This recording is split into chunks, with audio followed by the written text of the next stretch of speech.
Eh bien, bonjour à tous et à toutes, bienvenue sur la chaîne Elephone Adepte France. Aujourd'hui, je vais vous déballer un smartphone 5G. Et oui, mon tout premier smartphone 5G, même si je n'ai un forfait que 4G. Ce smartphone a énormément de particularités. C'est un smartphone dit de l'extrême. Donc ce n'est pas un simple smartphone anti-choc, waterproof, dustproof, shockproof. En gros, ce n'est pas un téléphone de chantier ou anti-choc traditionnel. On est sur le smartphone.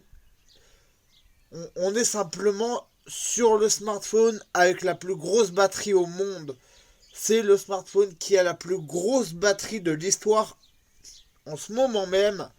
Et il se nomme le Oukitel WP15. Et c'est parti pour l'unboxing. Donc la boîte, ça va aller très vite. Logo 5G en haut, marquage Oukitel. Derrière, 2-3 specs que je vais vous lire. Et c'est parti. Hop. Donc on a un écran de 6,51 pouces en HD+. On est sur Android normal. Mais je crois que c'est Android 11 si je dis pas de bêtises. On a bien la 5G. On est sur un processeur octa-core. Donc c'est le Dimensity 700. On a 8 Go de RAM, 228 Go de mémoire extensible. On a un appareil photo principal à l'arrière de 48 mégapixels. Apparemment ça serait... Bon là c'est pas marqué mais j'ai vu des vidéos promotionnelles et apparemment ça serait du Sony. On a du 8 mégapixels qui serait également du Sony à l'avant. Il est GPS-A, GPS GLONASS Beidou. Il est dual SIM. Et sa plus grosse particularité, c'est qu'il a une batterie de 15 600 mAh. Ce qui en fait le smartphone avec la plus grosse batterie au monde, du jamais vu à ce jour. Et ben, Oukitel l'a fait. Ils ont poussé les limites des téléphones de chantier. On a un écran HD+, comme je vous l'ai dit, et apparemment on aurait le capteur d'empreinte digitale. Capteur d'empreinte digitale. À l'intérieur, bon, vous allez voir que c'est assez sommaire. Il n'y a pas grand chose. Si j'arrive à déboîter. Alors à l'intérieur, tu arrives. T'as ce petit carton. Enfin, pas un carton, c'est une espèce de mousse pour protéger le téléphone. Un câble. Hop. Ah, l'autofocus, des fois sur le TCL 10 Plus. De toute façon, ça, on va l'enlever. Hop.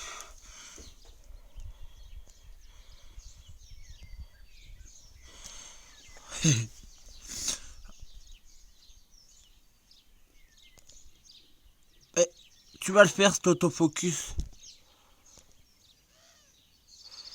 Croyez-le ou non.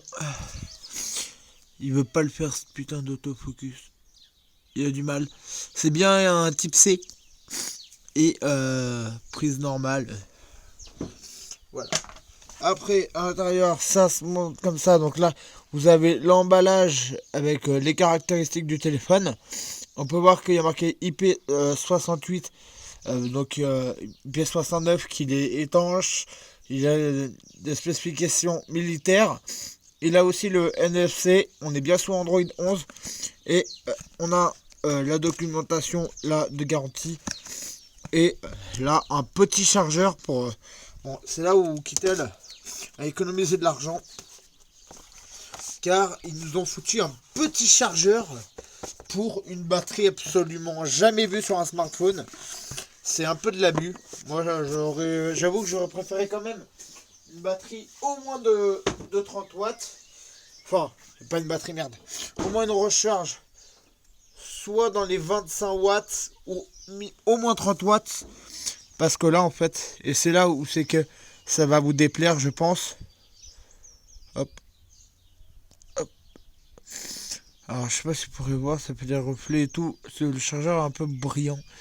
30, c'est du... Hop, hop, hop, hop.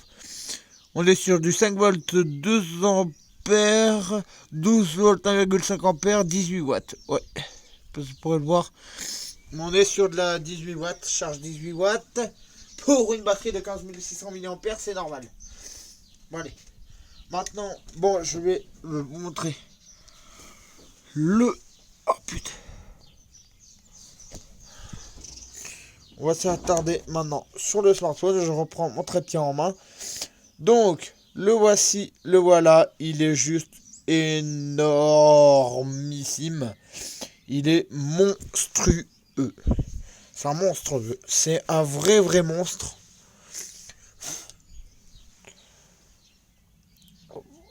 Bon, un peu crade et une bestiole qui s'est écrasée dessus.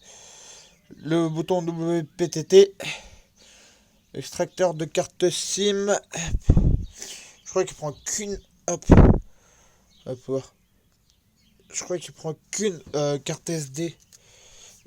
Qu'une carte SD et une carte SIM. Je verrai ça. On verra ça pendant le test. En dessous, on a le branchement en USB-C avec les coutilles. Eh bien, le coutil est neuf. Donc, comme vous pouvez le voir, hop, on a l'USB-C, c'est parfait. Bouton de volume plus ou moins.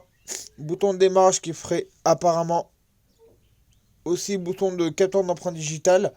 Alors que quand j'ai démarré le téléphone, eh ben, on ne me l'a pas proposé. Voici le ratio de l'écran. Bon, il y a de belles bordures, forcément. C'est un téléphone de chantier, c'est un téléphone anti-choc. Hop. Voici les paramètres, hein, si vous voulez voir les paramètres du téléphone. Moi j'essaie de voir le fingerprint. Bon, j'ai pas encore mis ma carte SIM dedans. Sécurité. Empreinte digitale. Ouais, ça me l'avait pas demandé.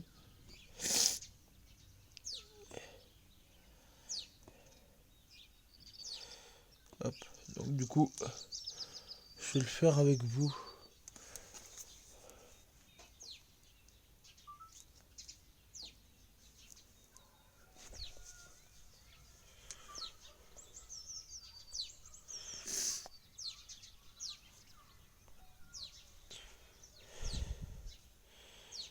En fait, il fait à la fois capteur d'empreinte digitale et bouton sensitif.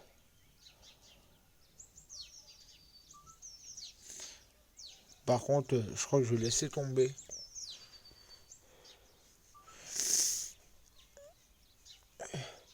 Je vais faire le fast unlock à la place parce que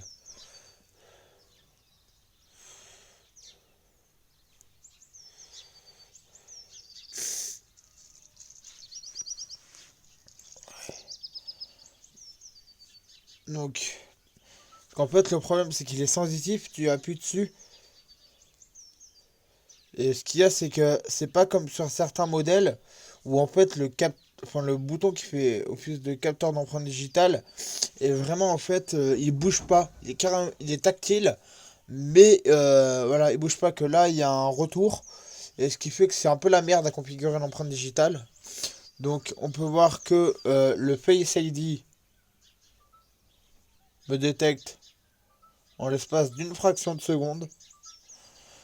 Donc voilà.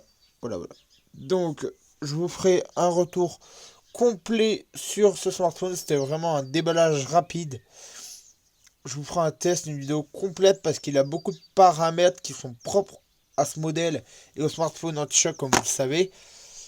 Sur ce, prenez soin de vous, prenez soin de vos proches, prenez soin de vos merveilles de technologie. Et on se dit à une prochaine pour le test complet de ce Oukitel WP15. Ciao.